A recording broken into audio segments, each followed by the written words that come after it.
Di sebuah sekolah, terdapat salah satu siswi yang bernama Mega. Melihat berita kasus Prita Mulyasari, jiwa ingin membantu dan peduli itu muncul. Ia mengajak teman-temannya dan guru yang ia kenal untuk membantu Bu Prita Mulyasari dengan mengumpulkan uang koin. Pada saat jam istirahat pertama berbunyi, Diva yang melihat Mega sedang serius memandangi handphonenya. Lalu Diva pun menghampiri Mega. Wah, bisnis amat sih. Ih, kaget. Ini loh, Dit. Tahu gak berita yang lagi viral sekarang? Berita apaan tuh? Kasus mutilasi bukan? Bukan, Dit. Ini berita tentang Prita yang dipenjara gara-gara ngirim email. Hah, masa gara-gara ngirim email aja sampai bisa dipenjara? Iya tahu, Dit. Mana dia punya 2 anak kecil lagi. Ya udah deh, nanti aja ceritanya pas istirahat kedua. Oke, jalan.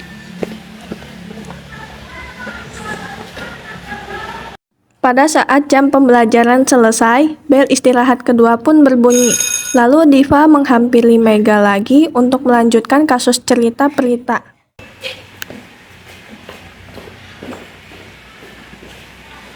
Baik, aku duluan ya. Iya.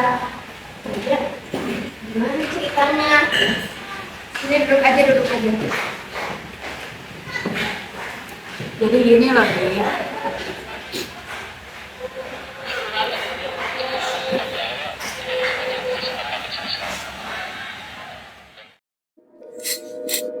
Selamat datang pemirsa. Kasus Prita Mulyasari sempat menjadi perhatian besar masyarakat Indonesia dan membuka perbincangan luas tentang keadilan serta kebebasan berpendapat. Prita Mulyasari, seorang ibu rumah tangga, harus berhadapan dengan proses hukum setelah menuliskan keluhan mengenai pelayanan sebuah rumah sakit melalui email pribadi yang kemudian menyebar luas di internet.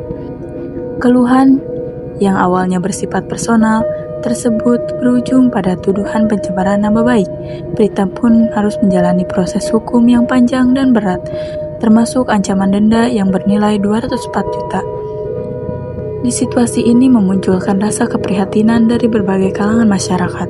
Sebuah bentuk solidaritas muncul gerakan sosial bertajuk Koin untuk Keadilan. Masyarakat secara sukarela mengumpulkan koin receh untuk membantu Prita sekaligus menyampaikan pesan bahwa keadilan seharusnya bisa dirasakan oleh semua orang tanpa memandang status dan kekuasaan. Terima kasih. Oh, jadi gitu ceritanya. Kok bisa-bisanya sih masalah tentang keluhan aja bisa dipenjara dan didenda uang 240 juta? Dia duit dari mana? Iya, makanya gue respect banget sama masyarakat atau dari daerah lain yang ada di Indonesia antusias buat bantuin Bu Prita untuk mengumpulin uang koin agar Bu Prita bisa membayar denda 240 juta itu. Iya, gue juga nggak terima ngeliat ketidakadilan kayak gitu, dibiarin aja. Ayo kita bantu yuk buat ngumpulin koin dari teman-teman kita ataupun yang ada di sekolah ini. Ayo aja gua mah Mek, didenda uang 240 juta gitu, setidaknya kita bisa ngeringanin beban dia.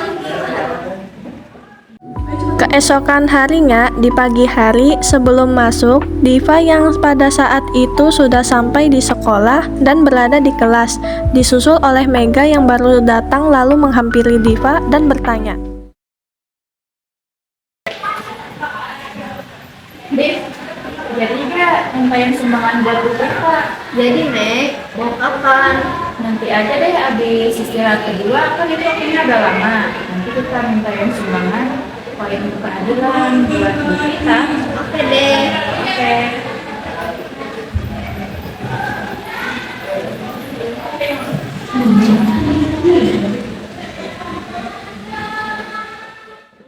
Dan tiba pada saat jam istirahat kedua berbunyi, Diva dan Mega pun menahan anak kelasnya untuk tidak keluar kelas terlebih dahulu.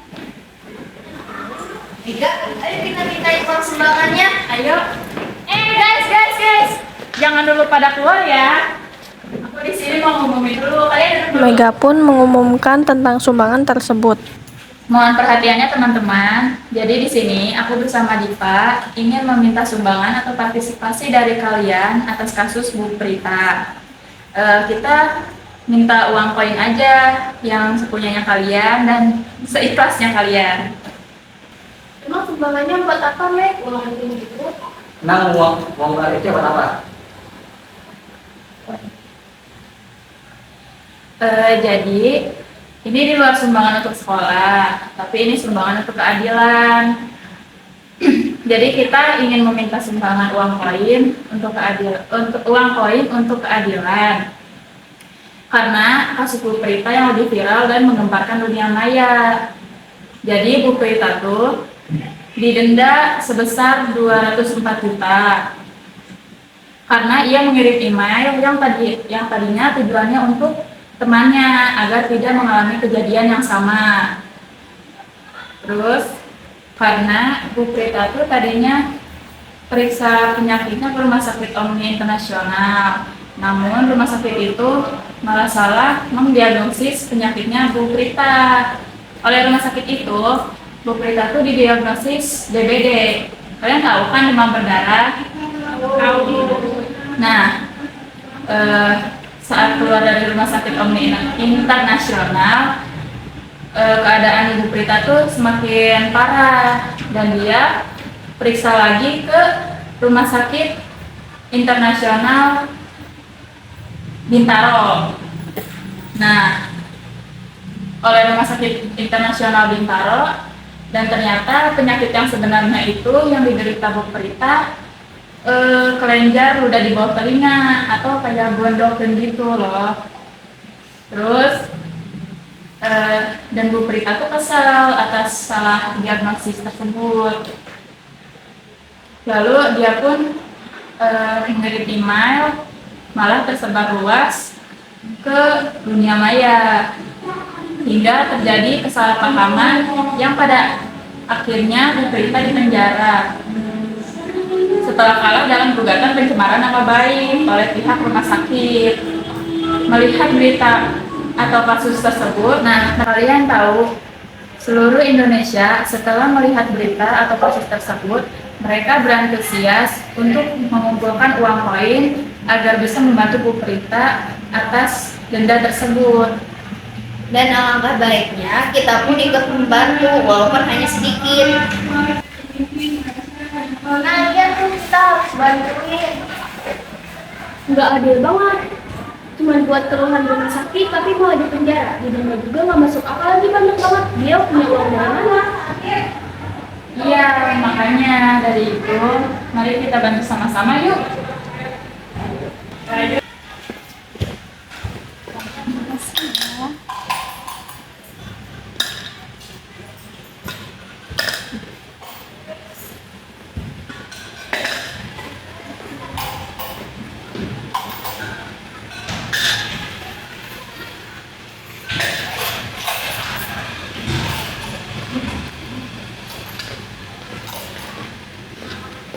Terima kasih kalian sudah berpartisipasi untuk keadilan. Kalian boleh istirahat. Dan anak kelas pun keluar kelas untuk jajan.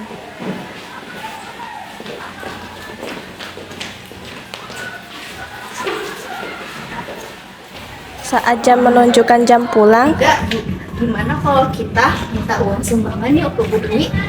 Boleh. Mega dan Diva pun menghampiri salah satu guru yang masih ada di sekolah. Ibu, boleh gak Bu kita minta sumbangan atau partisipasi uang koin Ibu? Oh, buat Ibu Prita ya? Iya Ibu. Ini Bu ada sedikit. Ya, makasih ya Ibu. Ya, sama-sama.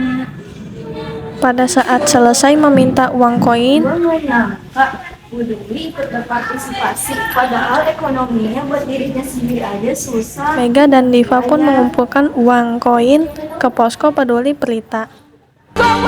Sejarah diciptakan oleh tangan-tangan yang peduli. Di tahun 2008, Indonesia membuktikan bahwa keadilan tidak bisa dibeli, tetapi bisa diperjuangkan dengan kebersamaan.